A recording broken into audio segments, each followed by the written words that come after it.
Oh, so I have been in just reflecting with my family, as I said earlier, for the last, well, for the last 5 to 6 months, really. But I mean, since Fields was born in July, I was like, oh my gosh, but the work here is it's just so much more to do. And it's been about the last 5 to 6 months of reflecting with my family to determine, what are we going to do? And so it is. I announced it to the board last Thursday officially, but it's been on my mind. It's been weighing heavy, and I get back and forth every now and then, like on a special holiday, and we FaceTime every day. But it's just time. It's just time to get back and help my daughters, and I say help them live their best lives as my parents helped me when I was early in my career and could not have done it without them. So it's been a thought process, but the work here keeps me so busy that you just put things out of your mind and you just keep going, and so hopefully that answers your question. I have another one if somebody else doesn't have. A lot of different things have happened in the past 5 or 6 months. So Yes. we had, unfortunately it iced and snowed 3 times, for goodness sake. I We had know. to cancel classes. We had the Sedge Garden Elementary. We've had the budget things. Yes. Have those constant challenges affected your decision in any way, just having to go through sort of those challenges, those adversities, and getting through all of that? No, those challenges did not. I mean, to be honest with you, that's par for the course when you have 53,000 students and you have, 7,000 staff members. You're going to have issues that come up and happen. And I think for the past 5 years we've had many, but when I think back to the pandemic and that recovery and bringing kids back, and so many of us not knowing like what is our next step, and all the voting on mask and not mask and all of that, I think I kept thinking if I could get through that as a leader, then pretty much we can get through other challenges. So there have been a lot of challenges more recently that have been have come to the surface, but no, I think that part of leadership is being able to navigate those challenges. I'm not alone in doing that. I have a great board. I have a great staff.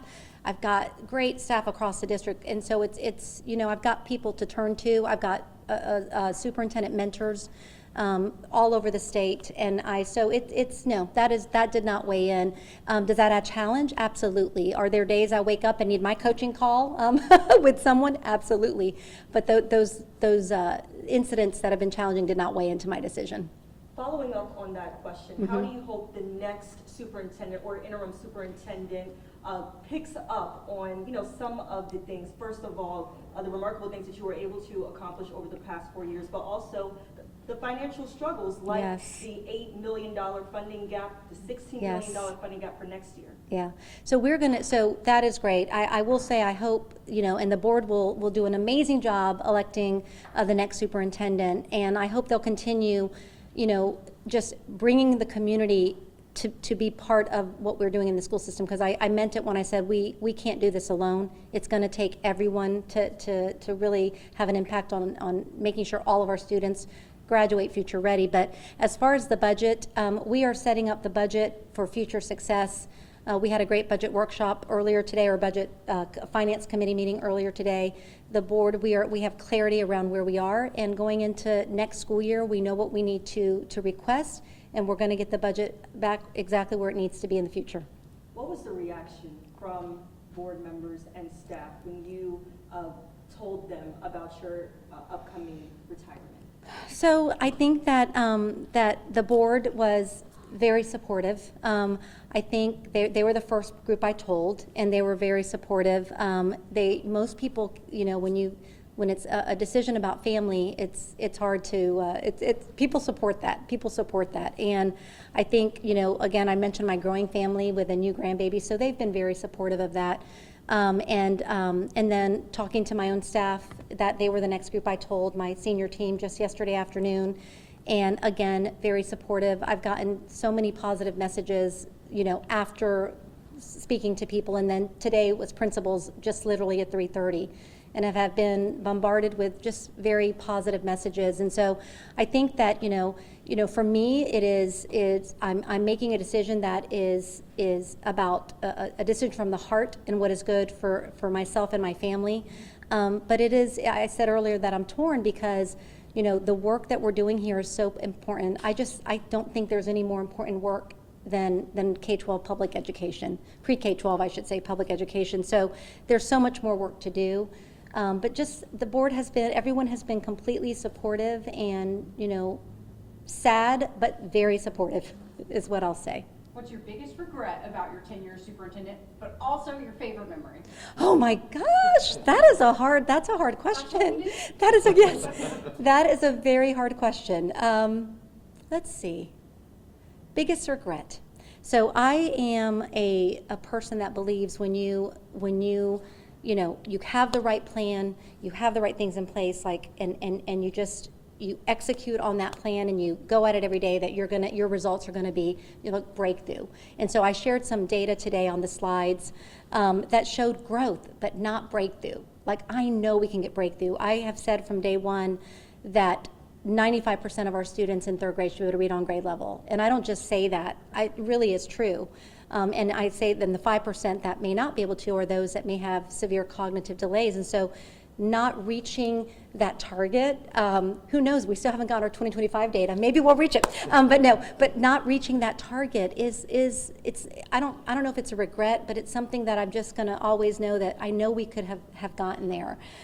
So those are the kind of regrets. I don't have any regrets in the day-to-day work and the work we've done with the board, the work I've done with staff, the work with kids. I don't have any regrets there, but it is about just not getting to those final goals and targets.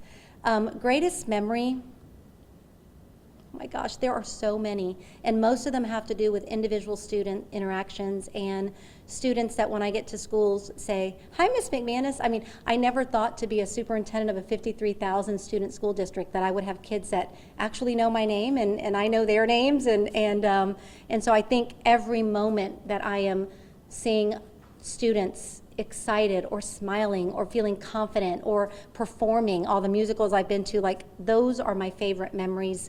And I'll tell you, when we kicked off the year, was it not last school year, the year before last school year, we had that big pep rally in the stadium to bring everybody back, and that was a fun moment to have all of our staff there that year. But it really just has been about the students. Every single great memory I can think of has really been about students. When we talk about all the challenges that the district is facing, you know, what about the timing right now made it right for you? Yeah, so I think, you know what, I'm gonna go back to just family and that constant, that pull. And you know, today was a great example. I was in a meeting and got a phone call that my daughter was going to the hospital, not feeling well, and I wasn't, you know, I'm not there. And so I think that is, you know, timing is never gonna be right, because when I started thinking about this, it would have been in January. And that seems like, well, that would have made sense, you know, get back from winter break, make an announcement. But I didn't at that time, because I was so worried about probably what I'm worried about now, which is like disruption and like let's stay the course. We had some great mid-year assessment data and things are going really well. And so it was like, just stay the course. And I think it's just, more recently, it's just been tugging harder. And I think the whole pull to go support my family and my two daughters, that just weighed too heavily, and that's why the decision was now. So, and I wanted to be able to give the board, they're going to need time to find the right interim and the right superintendent, and waiting any longer would have just prolonged that for the board. And I care too much about our district to leave things hanging, and they need someone strong that can start the next school year.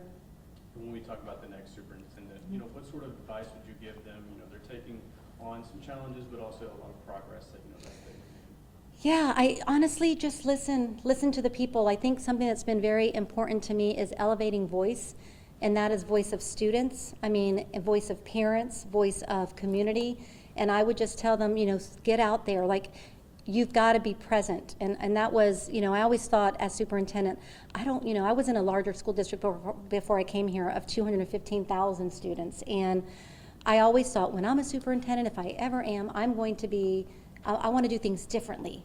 Like, I want to get out there, and even though we have so many kids, I want to be in schools every week and do things differently and really get out into the community and become a part of the community. And I've done that. And I think that for any superintendent, you've really got to entrench yourself in the community, and you've got to be there at your schools. You've got to get to know your teachers and your staff, and you've got to listen, and you've got to impact, like, surround yourself with a great team who is all moving forward in that same way. But again, we have a great community here, and I just want someone to keep that going, that level of community engagement going strong, because we need everyone to be part of the solution.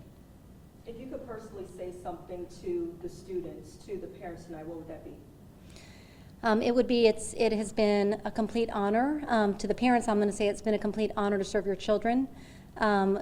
We are blessed with the most amazing students, and every single day I see how special they actually are. And even those that may make a bad decision every now and then, they have so much in them that we've got to pull out of them, and they can be successful. And so I would say thank you for allowing me to be part of your child's education the last 5 years. I've seen students, from like 9th grade, then graduation day, and it has brought me so much, I have so much joy and pride in that. So I would just tell parents, thank you.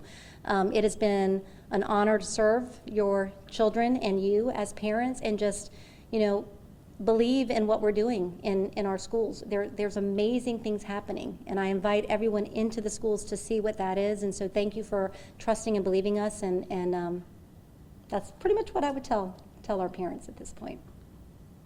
We got some really nice comments at the end of the meeting there, people saying that you remembered their name right away and that you visited their schools and were hands-on. Just wanted to give you a chance to kind of react to that. How are you feeling right now hearing that from? It made me, I'm kind of a person that I kind of just like go, and I don't like need a ton of accolades. Like, they feel really good though, but but I don't feel like that's what I'm all about. But for people to say that, it warms my heart, and it makes me know, because those are the things to me that I just do, not because it's something scripted or it's something in a leadership book 101, but like, people are the business we're in, and so making people feel valued and making people feel seen. We talk about that on staff. Everybody's seen, valued, and heard. Seen, heard, and valued. And that is very important to me as a human being, not even as a superintendent. And so the fact that people have felt that, and the fact that I did that, I don't even think about that I'm doing that. And so that means a lot to me, that when people say, you made me feel special because you remembered my name, or you showed up, and makes me feel good. Last thing for me. Yes. When we talk about priorities for the next superintendent, if you could just say a main priority you would like him or her to focus on when they come to the school district, what would that be, Yeah. and why? Yeah. What I would say, and obviously there'll be a new strategic plan that'll be launching, and so obviously the goals outlined in there will become a new superintendent's priorities. But if I had to give one priority, it would really be, honestly, around the word joy, and Richard will love this, but I think that in education we have become hyper-focused on, over time, on high-stakes testing and on school grading and all of that. And I think something that has been important to me in the last few years is, like, to bring joy back into the classroom. Like, everyone that has gone into our profession, like, they go into it because of just their love of children, their love of teaching, their love of learning. So my recommendation would be, like, move forward on making sure that, we are not just teaching so that students can pass tests, but we are teaching because learning is so important to the future success of our children, and we want them to find joy. We want our kids to come to school and want to be there. Like, we've got to improve attendance, improve outcomes, but that all will happen when students feel like they belong in schools and they can't wait to be there every day. And that's for adults too. When you go to a place that you cannot wait to show up every day, you perform better. And that is the same for our children. And so that would be my priority, is make sure that kids are having fun in school, that they're loving school, that teachers are loving the work that they do, and that we bring joy back into our profession. Do board members want to jump Did any of you want to jump in on anything? Not to be rude, we have a 10, so we just Oh. have to break down. Oh, you're breaking down. Okay. That's fine. Did anybody want to jump in and say anything before? Anybody have a question for a board member? Well, joy is the word.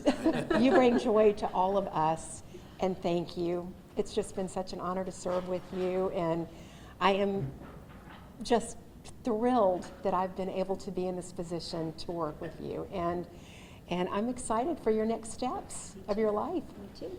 It's really been an honor. Thank you. Thanks, Deanna.